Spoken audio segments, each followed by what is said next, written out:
Hey guys, what's up? It's me, Andreser108 here, and I am back with yet another video. And wow, has it been a while.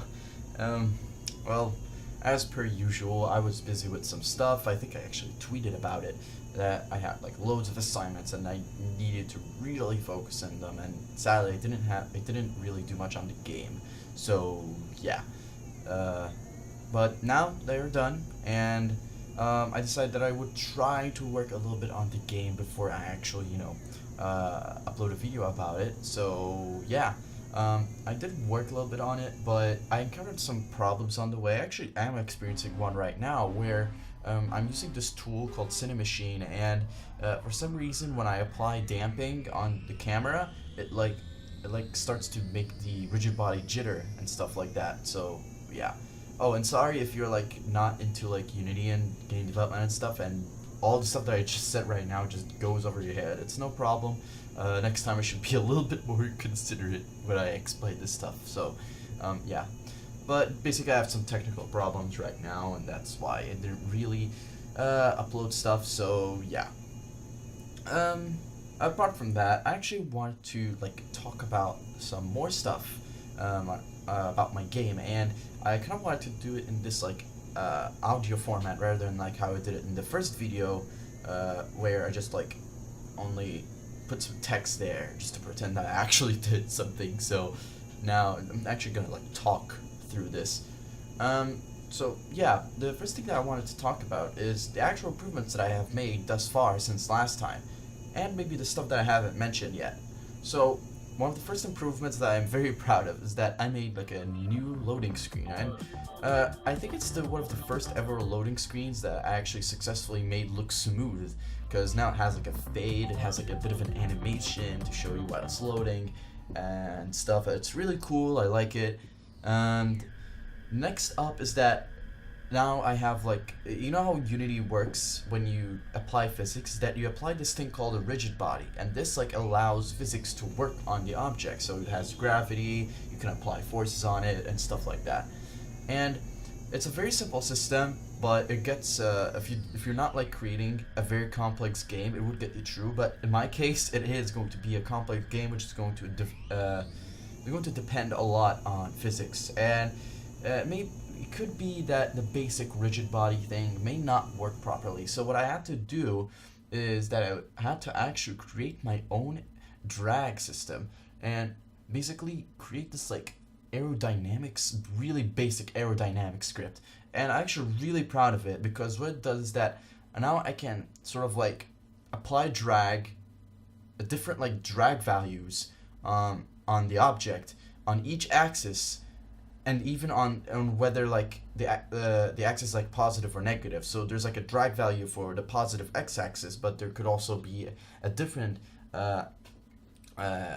value for the negative x-axis, and that's really cool, and I'm really proud of it. It works quite well actually. You just maybe need to like improve some stuff, but you know, there's always going to be improvement.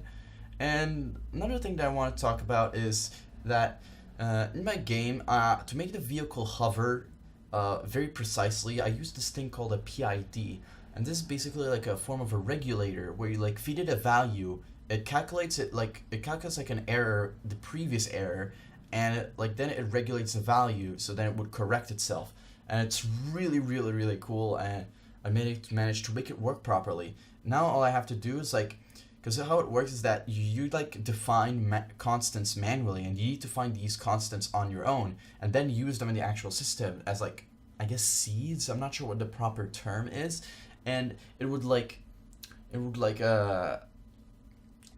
manage to operate properly depending on these constants. So I had to like find these constants, and now I think I also improved them since last time that I uploaded a video. So that's pretty cool.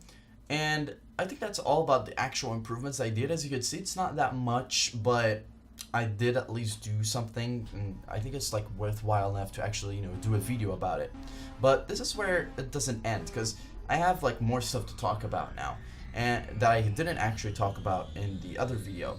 And one of them is that where do I want to go with these improvements? So for example, one of them being is that I want to create a multi-point hovering system, because how my hover vehicle works right now is that there's a singular point in the middle of the vehicle which is responsible for the actual forces that are applied on the vehicle.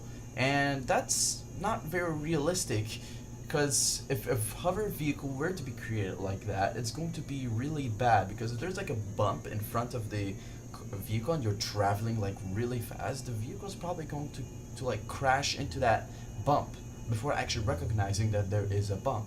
So what you need to do is create like a multi-point hovering system where there are like 2 points in the front on each side, and there are like 2 points in the back on each side, or well, or in simple terms, you have like a hovering point on each corner of the vehicle, and then you can apply the forces from there.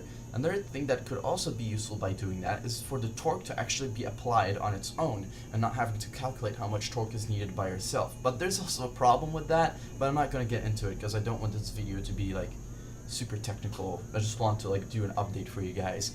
And what else?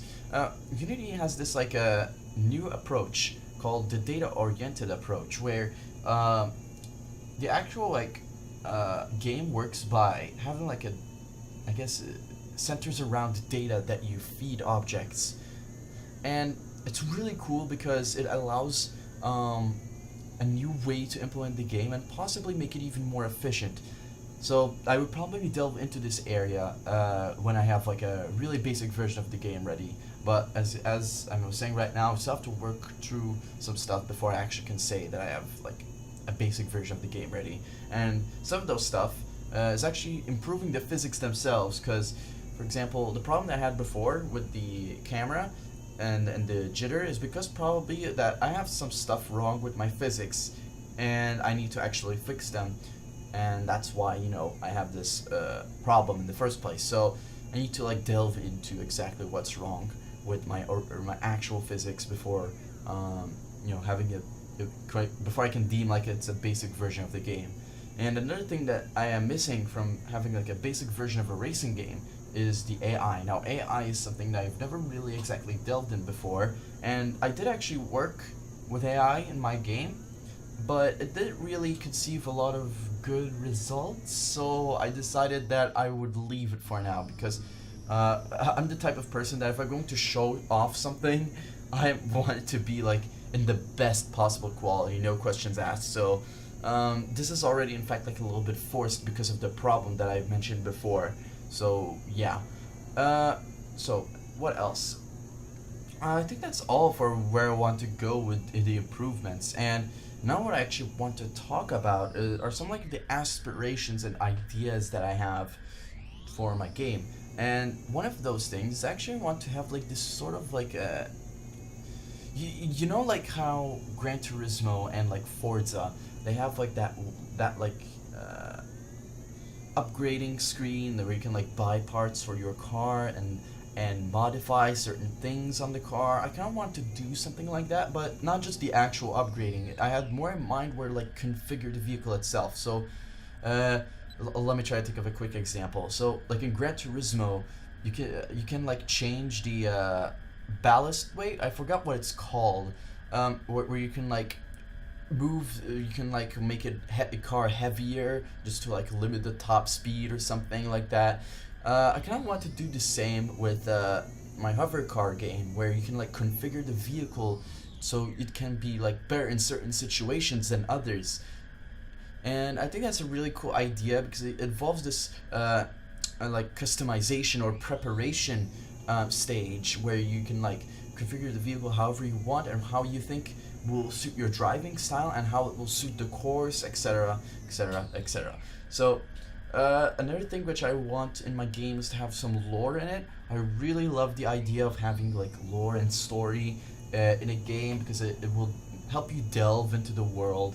But I don't want to stop there. I want to have an actual story in the game. I want to have an actual narrative also happening in the game, because I think that's also a very good way to help your player delve into the world and have something to be entertained by rather than just, you know, blatant racing, you know? So yeah, I kind of want to have a very immersive story with a lot of characters and stuff like that. So yeah.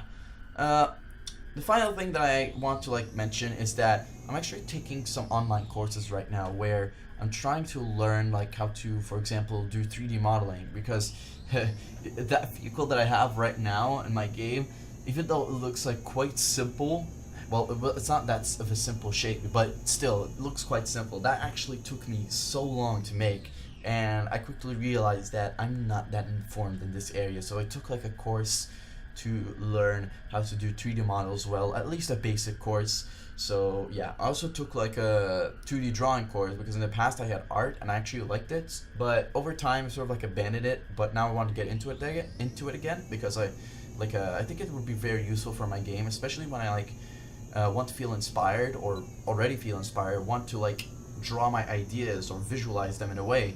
I think that would really help me. Um, I think that's pretty much all that I had to say.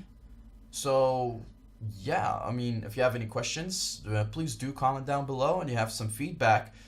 Please do leave feedback. I really like feedback, especially constructive feedback, because that would help encourage me to actually fix the problems that I have already. And yeah, so see you later, guys.